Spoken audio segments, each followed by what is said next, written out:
NVIDIA stock is up 147% year to date, just over the past 8 months, and up over 650% over the past 2 years.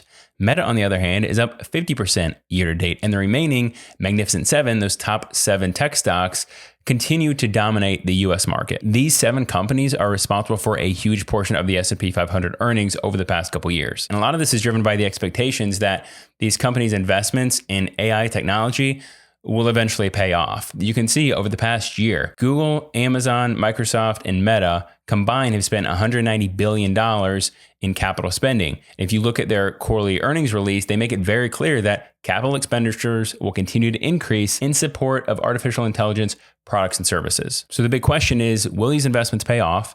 Can this growth sustain? Or are we in some sort of AI bubble? Well, there are a few key indicators that we like to look at to determine if we're simply in a boom or an actual bubble that will eventually pop. A big key indicator is excessive valuations, meaning high PE ratios. So this is the price that people are willing to pay for $1 of a company's earnings. It's the price of the stock divided by the earnings per share. So Google has a forward-looking, meaning using the expected earnings in that calculation, a forward-looking PE ratio of 21, meaning that people are willing to pay $21 in order to get $1 of that company's earnings. So is this good or bad? Well, like with any metric in stocks, it's kind of meaningless unless you're comparing it to something else. So we have to ask the question, compared to what? One of the metrics of a bubble is very high PE ratios relative to its historic average. I think the closest historical situation that we can compare this AI tech surge to is the dot-com bubble in the early 2000s. Now, I don't remember this. I was too busy LARPing and playing Super Smash Bros.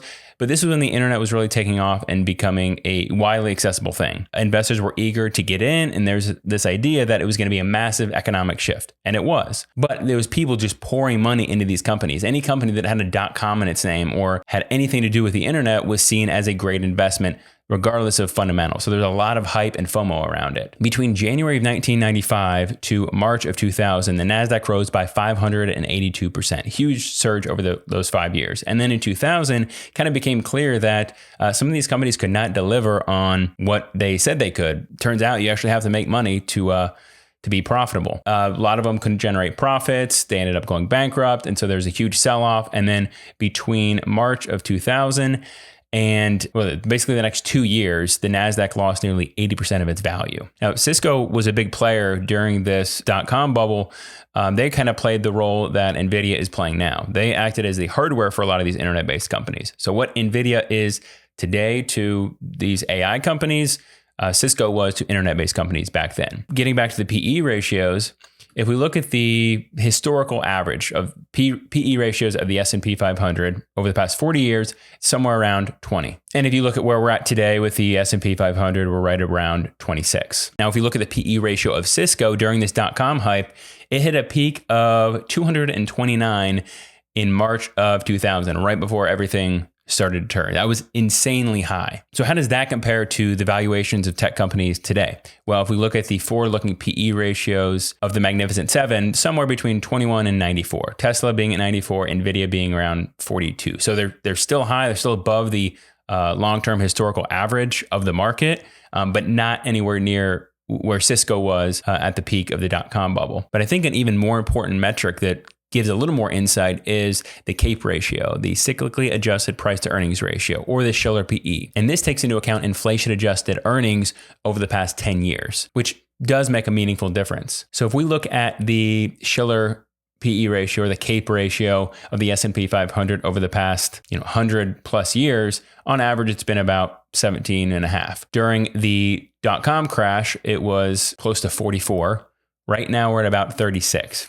Working our way up. So valuations as a whole in the US stock market are still very high. Another indicator of a bubble is the abandonment of fundamentals. So back in the dot-com bubble, you had people investing heavily in any company that had a .com in its name, regardless of whether or not it was actually profitable. In this case, a lot of the prices were being driven by hype and FOMO. And I think we are seeing some of that today. I think that's been exacerbated through social media and financial influencers. There's a name there that I'm butchering. Now, while you do have a lot of hype and people are just trying to get in here to make some quick money, you do have companies that are profitable. A lot of the Magnificent Seven, the big tech companies are very profitable because they have, multiple streams of revenue multiple lines of income. So the idea of them going bankrupt is not so much a concern, although you do have, this is just a list of bunch of AI stocks. You do have quite a bit of those startups that have not made any money yet. And a lot of these probably will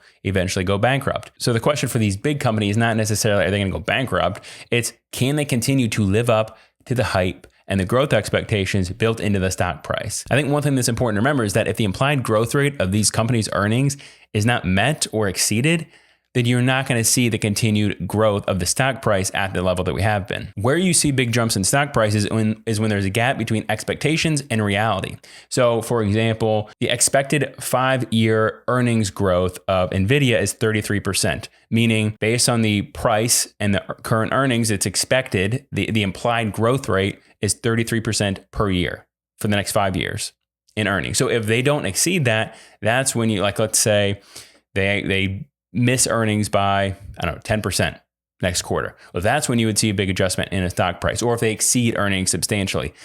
They already have a high earnings expectation. So if those are just simply met, like we actually saw these last quarterly earnings, the earnings expectations were met, and we actually saw a decrease in the stock price. So what that tells us is that investors have a very, very high expectations for earnings. And in order to maintain the stock price growth, it has to exceed those already high earnings expectations. And that can't continue forever. This is one of my favorite charts. So what this shows us, it looks at the top 10 stocks over the past 96 years. And it says, how do they perform in the years leading up to them becoming the top 10? So 10 years leading up, on average, they earned 11.8% per year. 5 years before they became the top 10, they earned on average 20%. And then 3 years, 27%.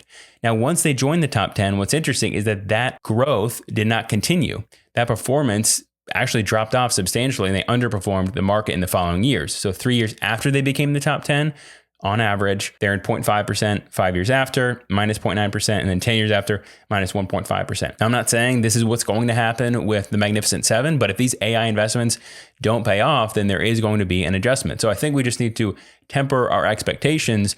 Right now, there's just a ton of money going into AI with new investors with very high expectations, and those high expectations are already built into the stock price. So is it a boom or a bubble? Well, until the lizard people let us in on their secrets for predicting the future, nobody knows. It's just an opinion. It's not a recommendation. I think we're kind of moving from boom to bubble. We're starting to see signs of a bubble, but we're not quite to the .com level yet. But here's the thing. Here's the takeaway.